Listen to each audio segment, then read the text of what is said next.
All right. Little brotherly humor in honor of my late brother there. Thank you, everyone. Welcome to tonight's virtual author discussion with journalist Scott Howard Cooper. My name is Michael Takeuchi. I'm the events coordinator at Chaucer's Books, a soon-to-be 50-year-old independent bookstore located in Santa Barbara, California. To purchase tonight's book, or if you'd like to learn more about our events, please go to our website at chaucersbooks.com.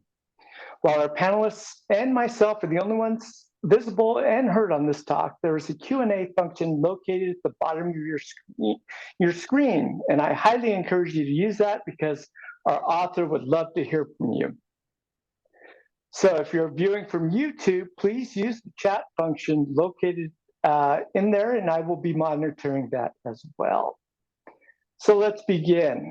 I'm very excited about tonight's talk because as a child, I waged countless Nerf hoop battles with my brother in his bedroom. He not only toughened me up with hard fouls, but he taught me about how to appreciate the game of college basketball, particularly the UCLA Bruins, where names like Wooden, Alcindor, Walton, Myers, Johnson, and of course, Santa Barbara's own Keith, now Jamal Wilkes, ruled the court. Atria Books' Kingdom on Fire, Kareem, Wooden, Walton, and the Turbulent Dynasty of the UCLA Basketball Dynasty brings all of those fond memories back. Kirkus Reviews called Kingdom a fluent, fast-moving narrative to delight Bruins fans and hoops buffs in general.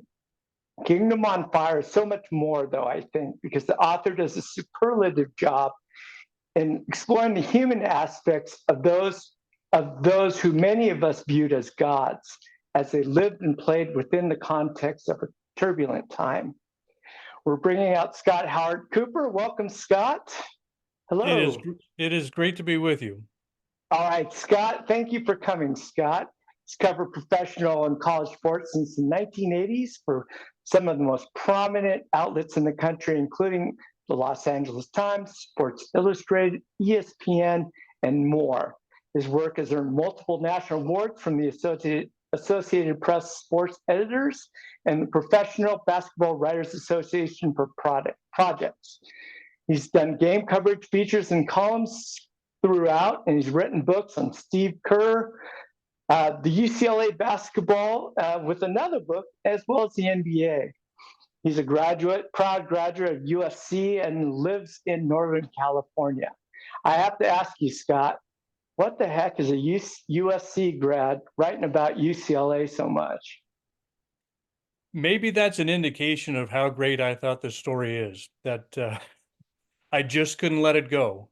It has been years in the making. I was fortunate to talk to many people that I caught up with along the way, some before they passed, and I just was struck all the time about that you have this program with incredible success, and now as we can step back and put a 2024 lens on it, what we thought at the time was a remarkable run is even more remarkable now when you set it against the backdrop of America in the 60s and the 70s, college campuses in particular, everything that's going on with civil rights and Vietnam and Watergate and Nixon and obviously Martin Luther King and Bobby Kennedy. And then there's also the fun stuff like the music scene in LA, the Summer of Love that took off in San Francisco.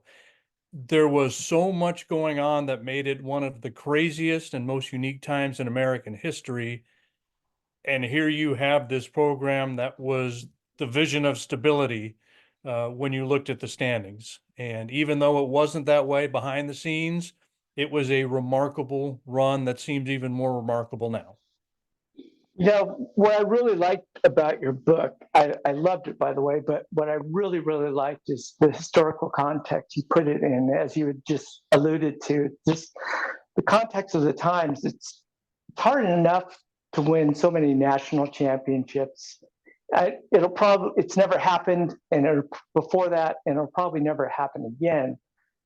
But I mean, the way you set things up in that was what made it such a remarkable story about, young college students not only playing a basketball game, but living in that time with when Lou Alcindor was, coming to his own as an African American, and Bill Walton dealing with the anti-war movement.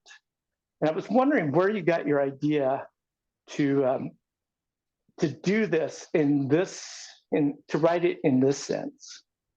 I don't know that there was a moment where I was struck by it. I think it started just when I was probably doing some reading on my own, not work related at all, about something in the 1960s. Maybe it had to do with music or history or something like that.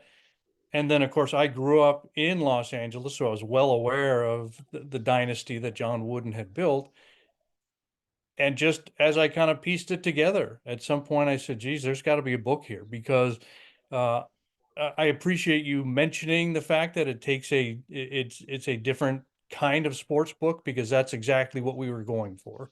It's not a book about politics. It's not a book about history, uh, anything like that. But that was a large part of it. It is because I went into it thinking, you know, these guys, the Bruins, they're connected to those times because Lou Alcindor at the time, before Kareem Abdul-Jabbar, uh, Mhm.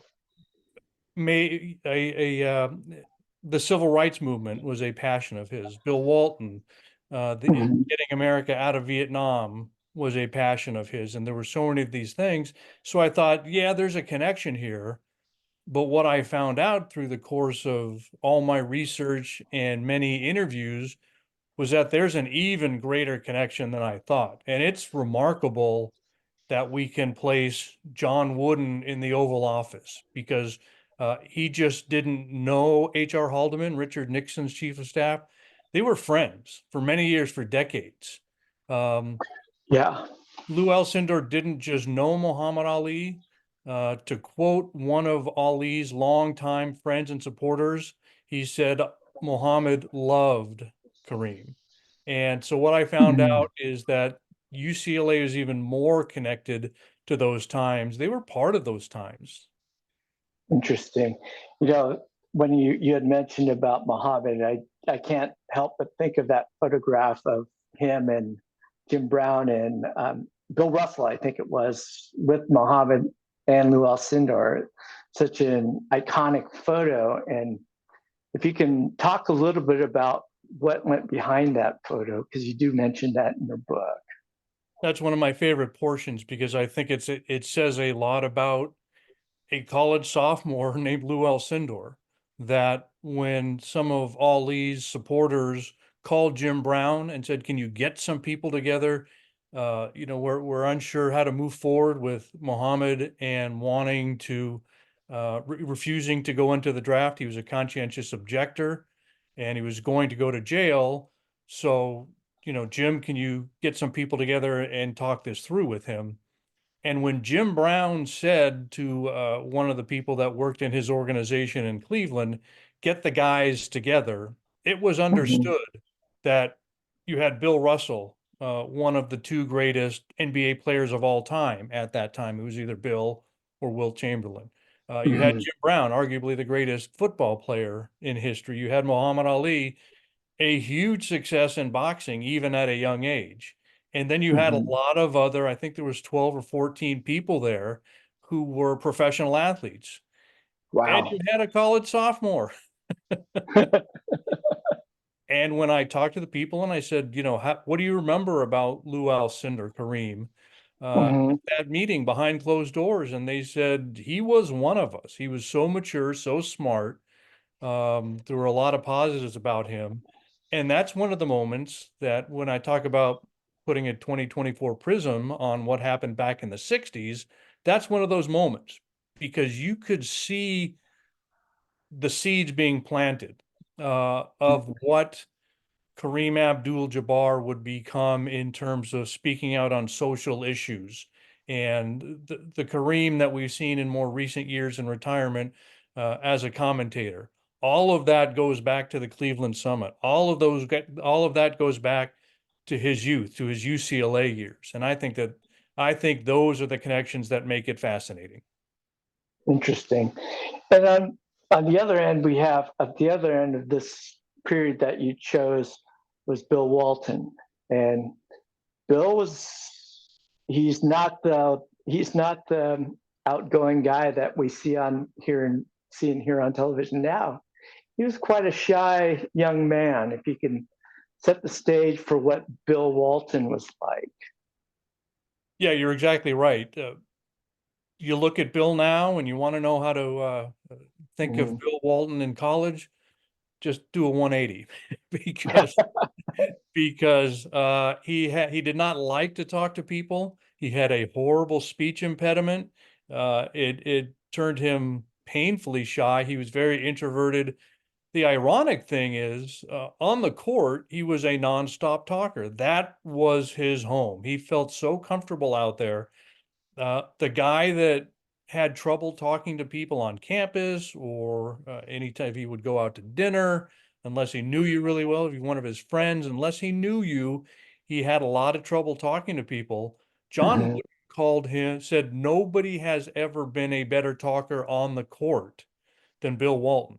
That's a Mhm. remarkable statement to make about a guy that had such trouble talking. But when we talk about all of Bill Walton's talents, his immense skills when he was in college, Mhm. any coach will tell you that if you have somebody the back line on defense who's constantly talking and calling out to his teammates, something like that is a huge advantage. Mhm. It is worth mentioning that his best friend on the team, Greg Lee, has a local connection here. His brother John Lee was an all-star volleyball player who who is a wonderful teacher at one of our local high schools. But I wanted, if you could touch a little before we get to John Wooden, if you can touch a little about the friendship that those two had, because I think that was kind of a special bond between Greg and Bill. They became lifelong friends. They were clearly running mates ever since they met in college. Bill respected the heck out of him. Bill loved him personally, and that never changed through the UCLA years when Bill was his biggest fan, and then even into much later years. Bill will still Mhm. speak with maybe the right term is reverence about his friend, his point guard, the guy who brought him such joy on the court with those lob passes. Mhm. Well, of course, we need to bring John Wooden up. And if you're wondering, we do have a special guest coming at in just a couple minutes, but we're also encouraging you, please ask questions in the Q&A. We would love to hear from you. And what I find remarkable about John Wooden is not just his success, but where his upbringing came from, that he was able to successfully work with people with disparate personalities like Lou Alcindor and Bill Walton. And I just find that truly remarkable. And I was just wondering if you can care to expand on that, about his relationship with his players, especially those two. It was one of his great gifts, and of course, he had many. Uh, I had a number of people when I talked to them about the book during the interview process that referred to this intangible of being able to mesh personalities and get people to, in many cases, take a greatly reduced role. Because remember, you're going to UCLA in the 60s and 70s.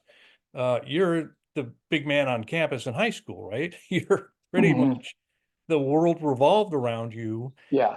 You go to UCLA, you step out to Pauley Pavilion for the first day of practice, and you quickly find out that I got to hustle to get 15 minutes a game here. Uh, Mhm. there was that much talent, and one of John Wooden's great gifts was being able to bring all that together and to understand the personalities. And he was fortunate that especially with Bill, he had a much different personality than John Wooden did. But one thing that cannot be emphasized enough about both Bill Walton and Lou Alcindor, because they could have brought the program down if they wanted. If they decided to show up and say, I'm the superstar, everybody wait on me hand and foot, that kind of thing, Mhm.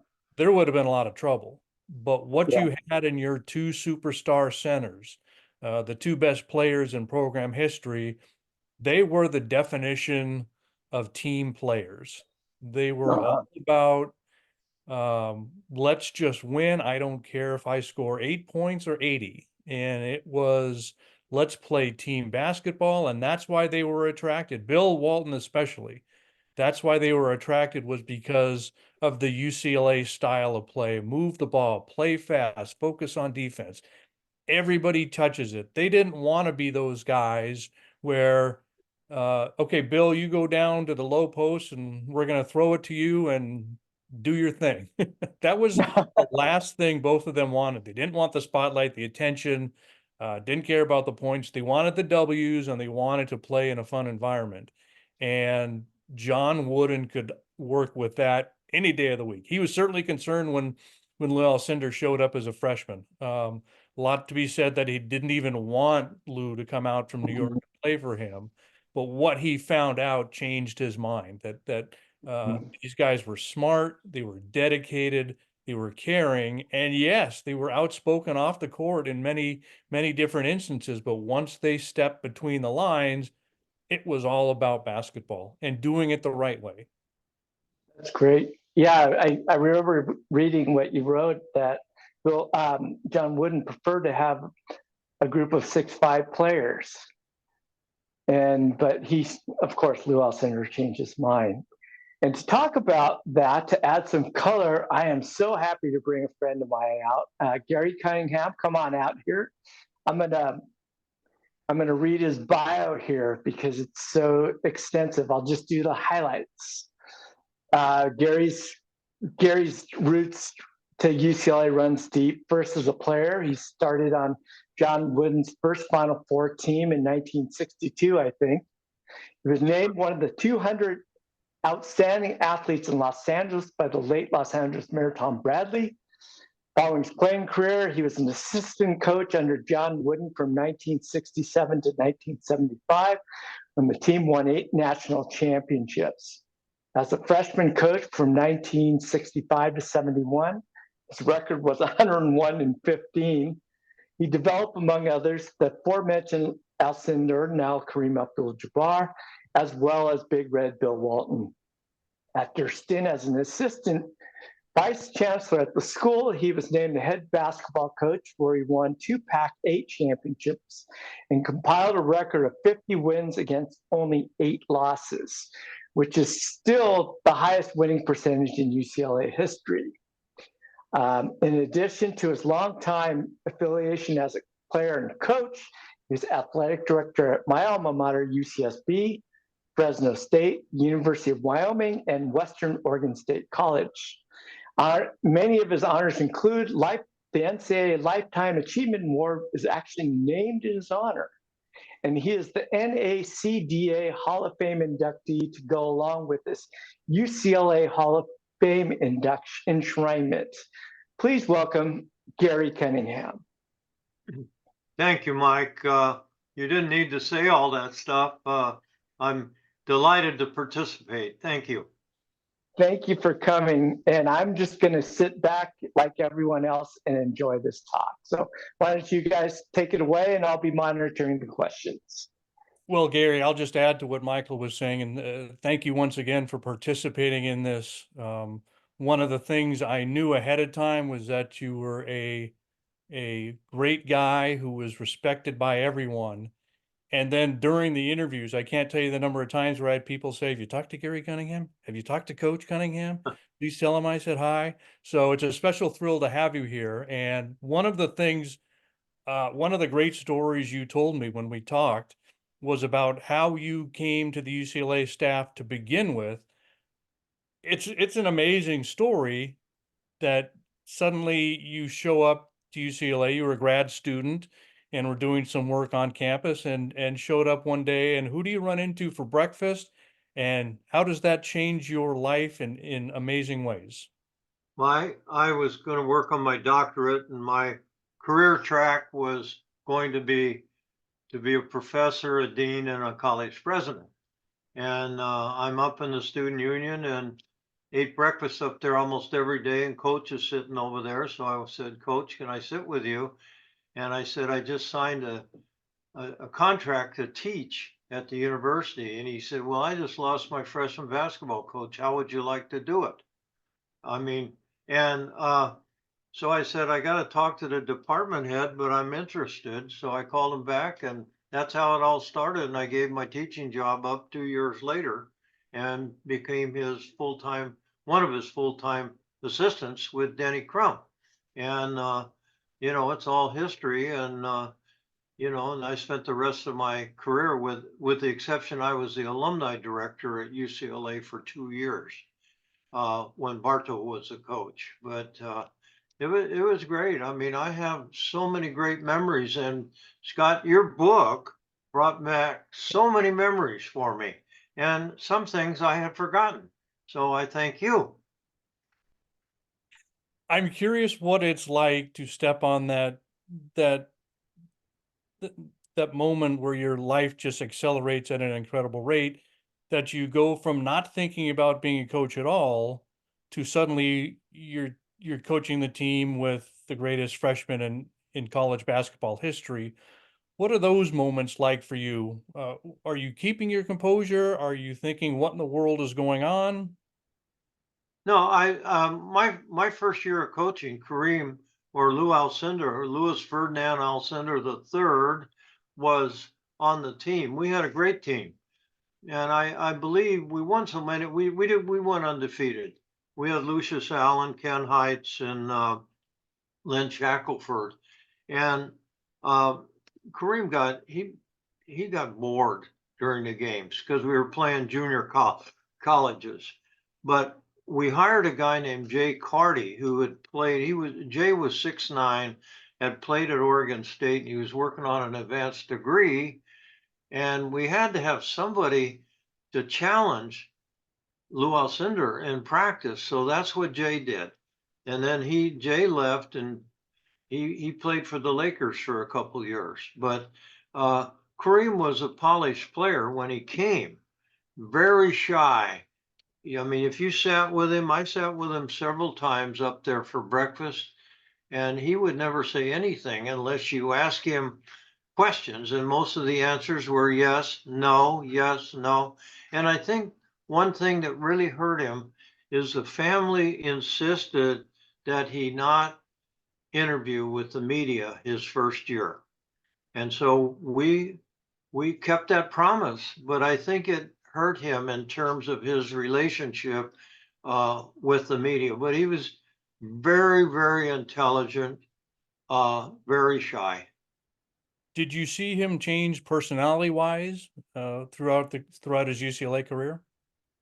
A little bit. He loosened up with the players, not so much with the adults. But I think he's worked very hard in the last 10 years to be more social because, you know, it wasn't snobbery or anything. He just was shy. And he's written a lot of columns. He's done some good things for atrial fibrillation. And, you know, he's a good person. I'd love to get your feedback on one of the things I said at the start of the show, which is, as impressive as we thought 7 championships in a row in 10 and 12 years was at the time, it's probably even more remarkable now when you're able to factor in and consider everything going on around the team at the time, and sometimes with them participating in it. Do you also feel that way, that it's even more amazing now, or not? I just think it's amazing that we won. You know, I was part of 8 of them. And the fans got spoiled, and that bothered Coach Wooden. I mean, we had people saying, well, we're not going to go to the regionals. We're just going to the Final Four, like it was just a cakewalk to get there. And it wasn't. We had some close games. But it's a remarkable achievement.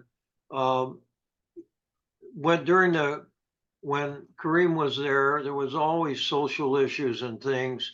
When Walton was there, as you alluded to, Vietnam, and Bill never did anything halfway. It's either 100% or not. And when he marched down there and he laid in the street and stopped the traffic and so forth. But when those guys were on the court, it was all basketball, 100% attention. And coach never swore. I never heard coach ever use a swear word, but he could be tough. And if he said gracious sakes, that meant business. And if he said gracious sakes alive, that was really business. But he commanded their respect.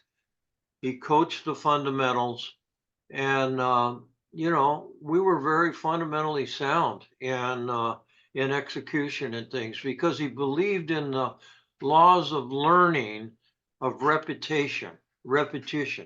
And so in planning, we spent an hour every morning planning practices, and we could bring anything up, assistant coaches, and we could challenge him. He welcomed that. He thought he didn't want yes men. And but in the practices, he believed in coming back and back, and you build habits. So all the drills were basically 5 or 10-minute segments, once in a while 15. But we come back, same stuff, day after day after day. But pretty soon, it's how you make the pivot, how you make the pass. And he loved the bank shot, how you get the angle to shoot the bank shot. Nobody shoots that anymore. Right. How to run the break. And Walton's the best I've ever seen on outlet pass. He was fantastic. So on the court, all business. He respected their opinions, and he told them that on but he demanded that when you're on the basketball court, that was his laboratory. That's where he taught. And during the games, he insisted on team play, unselfishness, and we were prepared because we were fundamentally sound and had good players. Michael, do we have any questions from our guests? Yes, we do. James wanted to know, said, I'm looking forward to the book. And he wanted to know if John Wooden kept good relationships with even the players that didn't measure up after the playing days were over. Should I answer that, Scott? Sure. Yeah, you'd be best to handle that one. Okay.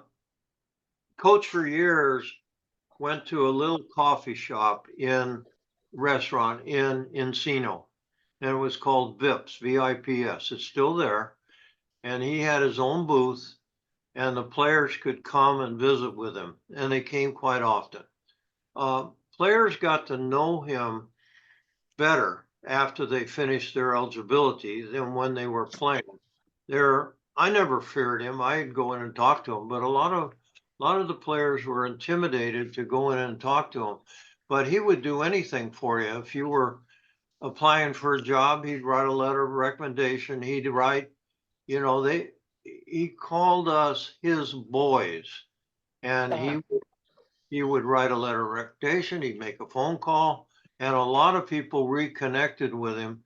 Andy Hill couldn't stand him after he left, and Andy became president of the CBS area and another children's station. But one day, Andy woke up and said, "Hey, this guy really helped me with my life, and I'm doing things that he used to talk about. I didn't even know I was doing it." So they reconnected and they became great friends. Yes, to answer your question, he reached out to his former players, and and a lot of them would come to the coffee shop because every day they had a menu. They had 5 specials on the menu. He ordered the same thing every day, 7 days a week. 7 days a week. But I used to go down and fundraise in Los Angeles, and I always incorporate stopping at Vips with him. And Oh. a lot of players went over to his house, and Bill Walton used to call it the castle. And it was just mired with awards, and maybe you went there one time, Scott, but it had all kinds of awards and things. And so I said, "Where's your Medal of Freedom?" one day. And he said, he had this den. We'd sit in the den. And he said, "It's outside." And the Medal of Freedom, which is a real honor, is hanging on an old trophy, like you'd hang your whistle up in the locker room. I mean, that was him. These things were nice, but he was just, they weren't great. He wasn't even going to go. And the president finally called him, and he said, "I want you to come back." And for the Medal of Freedom, he said, "I'm not coming." And the president didn't know what to say. This is Bush, the younger one. And the only reason he went is his granddaughter wanted to go. And so they went back there, and one of our former players that was legal counsel for Heinz Foods, they flew him back in a private plane. And when he got back, all he could talk about was Laura Bush this, Laura Bush that. But, he won every award imaginable if you look him up. But it never affected his personality. He never got cocky. He used to say to me, "You meet the same people on the way up that you meet on the way down." He had all these woodenisms. Oh, that's great. Scott, I have a question for you from a viewer, and they wanted to know if was there anything interesting you learned that didn't survive the edits of the book? There were a lot of things that were left out because it didn't necessarily connect directly with the story. Nothing that you would say, "Oh my God, that's earth shaking," but just fun stories. And at some point you just have to make decisions because you don't want to end up with 700 pages or something like that. I was fortunate to work with a great editor, Sean DeLone. We went into this with the same mindset of what kind of book this should be. And fortunately, we were also of like mind of what some of the edits should be. A lot of that was done in the final stages when you get down to actual editing. Some of that would have been done maybe much earlier when I would say, "Hey, here's something that I came up with. What do you think?" And there was a time where he said, "Oh, you got to find a way to get that in," even though it was not directly about UCLA. It was just such a funny story about the times. It was brand new. I love the fact that even for a program that had been in the spotlight so much that we were able to come up with new stories and new anecdotes. And so, yeah, I think I have a list somewhere of stuff that I left out. That would have been neat to get let in, something interesting that Jerry West said, or something along those lines. So many different people had great stories, and it's just impossible to get everything in. So this next question is for you, but I want Gary to chime in after. Another viewer said they assumed you interviewed a lot of people, and it seemed like that. And they wanted to know about the best conversation, and they also wanted to know the most surprising conversation you had. And Gary, if you can expand on who Scott was talking about, that'd be great. I don't want to dodge it, but honestly, I don't think I can come up with a best conversation because if you read through to the acknowledgments at the end of the book, I make the point that of the 100 people I talked to, almost every occasion, I would hang up the phone or walk away in person or click off a Zoom call and just think, "Wow, that was great. That was fantastic." Surprising, I would say, and this is also tough because so many of them offered great insights. Um, Gary, I'm sure, will remember Don Safer, who was an important reserve and played a key role on some of the teams. And we got to talking about Vietnam and its impact on campus and even its impact on the basketball program. And Don said that he got a draft notice. And he talked me through the process of going to downtown LA to take his physical and shivering. And I said, because you were cold? He says, well, it was cold. You know, you're down to boxers and t-shirt, so you're cold, but you're scared to death because you know what happens next. Um, Fortunately for him, he flunked the physical. He had bad asthma. Um, so it took that issue off the table. But Don took me through this process of doing the physical and being openly scared about what comes next. And he also talked to me about the teammates and how much some of these guys meant to him. And Mm. but again, there was just so many of those conversations where some guys were in tears talking about how fortunate they were to have been part of that program. Um, they just didn't play together. They became friends for life. Nice. I Gary, think go, if I go could ahead. add to that, I think I don't know about other basketball programs, but during that era, we're very close. Everybody is. In fact, Thursday, the guys from the 72 team, national championship, they wanted to have a dinner and go to the game. So we're doing that. And these guys are flying in from all over the country. And, we have just found a bond of staying together and getting together. And it's been great. It really has. And I don't know of other programs uh, that do this, but there's Hmm, a connection. interesting. I was going to say, when I first started to talk about this project many years ago, long before I had a contract, I had a deal in place with Atria and Simon and Schuster. I saw Bill Walton, and he and I have gone way back. You know, so I could have the conversations with him, not just interviews. And I kind of tossed out, I said, here's what I'm thinking. How's that going to go over? And he told me, not only do I think you will get cooperation, I think my teammates, my former teammates, will love doing that. They will enjoy that chance to step into the time machine and relive those moments because so much of it was positive. There were difficulties, there's no question about it. A lot of that is covered in the book. Mhm. But so many of the guys I talked to, when I would finish the interview, they would tell me, I would say, thanks for your time, really appreciate it. And they would say, no, thank you. I hadn't thought about this stuff in many years. It's kind of like what Gary was saying a little while ago. And that brought me such joy. Uh, Mm. the level of participation I got, it wasn't just yeah, I'm a former player. I guess I should do this or something like that.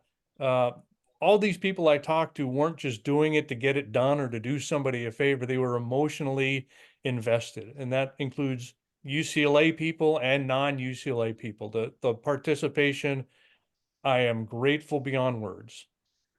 If I could add to that, I think one of the things that a lot of players realize, they didn't realize the foundation that Coach Wooden was giving them on, discipline, getting things done, et cetera, till later on.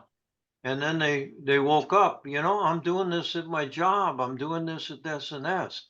And, Walton came late one time. Coach was a stickler on time. And we were to leave for the airport, let's just say 10 o'clock in the morning. Walton didn't show up. He wasn't going to wait for him. We went to the airport. And Walton got really upset. He got a ride there, but I'll guarantee you he learned a lesson to be on time, and that was a lifelong lesson. Wow, that's a great story. Um, let's talk about the other big man from Paula, and she wanted to know how UCLA ended up with Lou Alcindor, and what was the competition to get him to play for UCLA like? Well, can I answer that? Please. I know about it. He, he was a great player at Power Memorial High School in New York City. And he considered two schools, Michigan and UCLA. And when he made his visit to UCLA, it rained the whole weekend and everything. But two people had a profound influence on him. Dr. Ralph Bunch, who was the representative to the United Nations, visited with him. He lived in New York.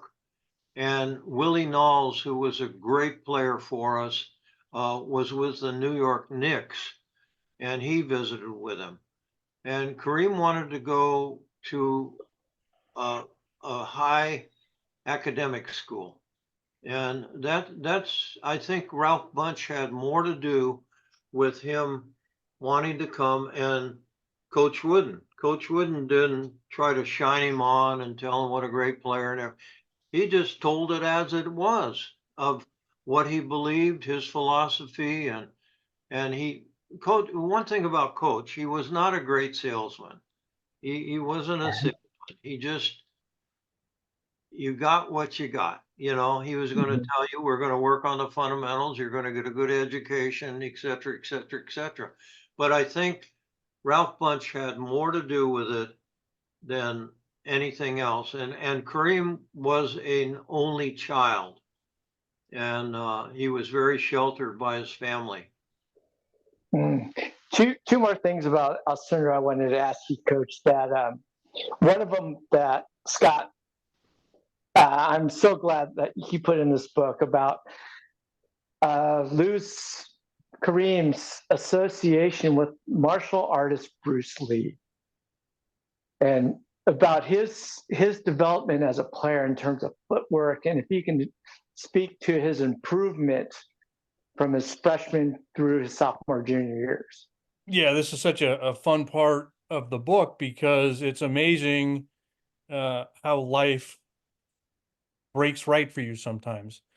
Lou Alcindor had gotten interested in martial arts just as a passion, and then realized it could help his flexibility on the court. He's a guy that teams would try to beat up sometimes because they obviously couldn't slow him down. So let's see if we could put some black and blue marks on him and maybe knock him out of the game, or at least get him intimidated, something along those lines. And so getting into martial arts, he thought would help him quite a bit along in that way. And then it turned out, because of the timing, this was right when the NCAA banned the dunk. And so he had to come up with some counter moves anyway. And he had tried this shot a few times in his younger days in high school and things like that. But sort of thought maybe I should go back to this. And then he had the conversations, and John Wooden encouraged him. He said, let's work on that hook shot. Maybe that's something that could help you out. And that's where the sky hook really came to be, because he was always athletic and flexible, and carried himself very well. This was not UCLA. Lou Alcindor was not a tall, dorky, gawky guy. He was there were ballet moves when he started working on that hook shot. And so eliminating the dunk and working with Bruce Lee at the same time not only helped Lou Alcindor, but it turned Kareem Abdul-Jabbar into the all-time leading scorer at that time in NBA history. Bruce Lee helped change basketball. My role on the staff, one of my roles was to coach the big guys. So I coached all the big guys. And as I said earlier in the broadcast, Lou at that time, he had great footwork and he had great coaching in high school. But we did work on the hook shot, but it wasn't the sky hook from the corner. We never worked on that. It was, Ah, we would face him up on the side of the key and he'd step across the key and shoot the hook shot. And that's where it started. And he was very, very effective. But we never put him on the block and had him step out to the corner because coach didn't believe in stepping away from the basket. You always went to the basket. that's good. That's what I coach him where to position yourself on the side of the key. So you had the angle for the little jump shot and you had to step across the middle. I have another viewer who wanted to know what it was like dealing with the pressure with all these championships. How did the team handle that pressure so well? Well, I think they handled it well. Coach never emphasized winning. He never talked about winning.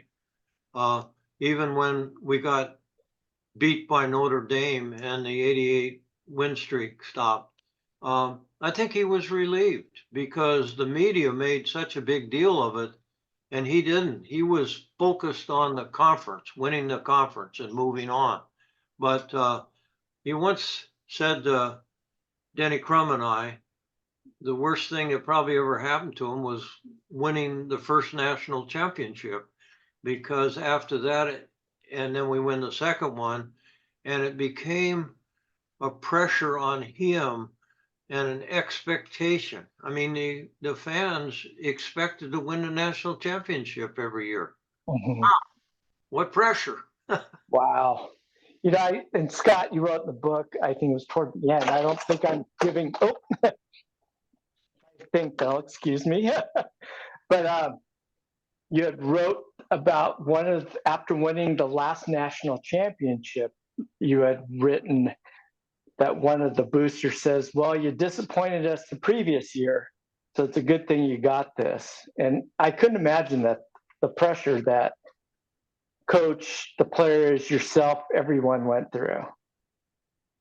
Well, Gary, yeah, I was gonna say Gary can speak to that.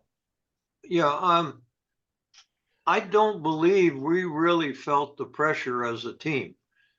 Our teams were pretty confident that we were going to win games.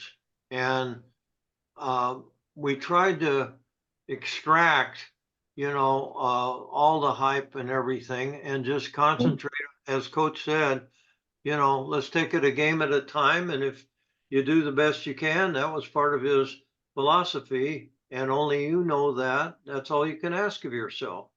Mm-hmm. Came together, but I never, as an assistant coach, I never felt pressure on that. And I think coach felt a little more pressure because the fans, I mean, and fans are fans and they expected much more. I mean, we weren't going to win for infinity. I mean, come on. So another viewer wanted to know about the best performance that you had seen in terms of by a player that you witnessed in person. Would it be Walton's final against Memphis State, or would it be another? It's 44 points that he scored against Memphis State. But in Yeah. all, we ran the same play probably 15 times in a row. And Memphis State played behind Walton. We had Walton on the block. And Greg Lee would hit the guy on the wing. He would cut to the corner, and Bill would seal the guy. We went in, and it was layup after layup after layup. And they never did adjust. But, he was 21 for 22. Not a bad night. Would you say that was the most incredible performance that you were witness to? I think so. I think so. Interesting. Question for both Scott and Gary. Do you think we'll ever see a dynasty like UCLA, the Wooden era, ever again? Go ahead, Scott. Well, I'll be quick. No, I don't think we'll see anything close to it. I agree with Scott. I don't think so either. Um, there's so much parity in basketball now, and there's so many good players that I don't think anybody is going to win like Coach Wooden won. Mhm. All right. I have another question. I don't know if you'll speak to this in the book, Scott, but it is the success story of this team at a tumultuous time in American history a major occasion in the minds of basketball players, both NCAA and NBA today? And do you see political activism and vocalism in basketball today as part of the legacy at UCLA?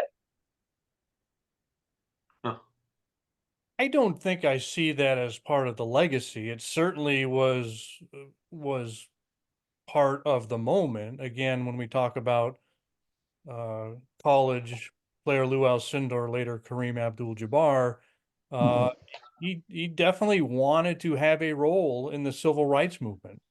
Bill Walton wanted to have a role in trying to protest about American involvement in Southeast Asia. So it's not like it was absent. It was certainly front and center. And again, I talked before about John Wooden's relationship with Richard Nixon's chief of staff, and there were a lot of different connections like that. But I don't know that that's a legacy. I don't think it's anybody is saying, who's in college now or in the NBA now is saying, I remember those UCLA teams speaking out, so I decided to do it myself. I agree with Scott. The one thing that probably a year ago, a year and a half ago, Walton, as I've said, Walton never does anything halfway. If he believes it, 100%. But he really had a personal protest against the Pac-12 breaking up. And he wrote letters, he went on the air, and he was very passionate about keeping that league together. That's Bill. Interesting. We got time for a couple more questions if people want to chime in.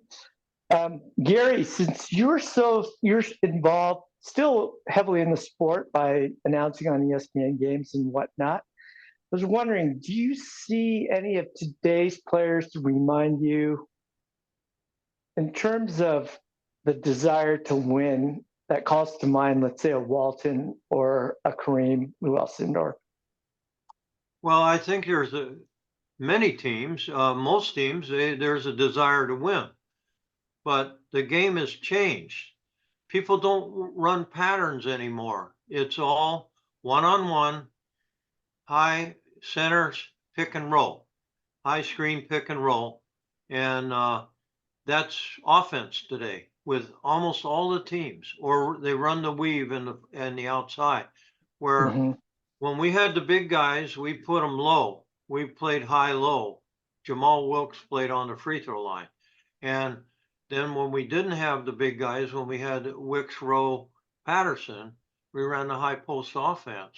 But it was structured. And there, you went a certain way based on where the pass went. Nobody runs that anymore, except Virginia is the only team I know in America that still runs structure.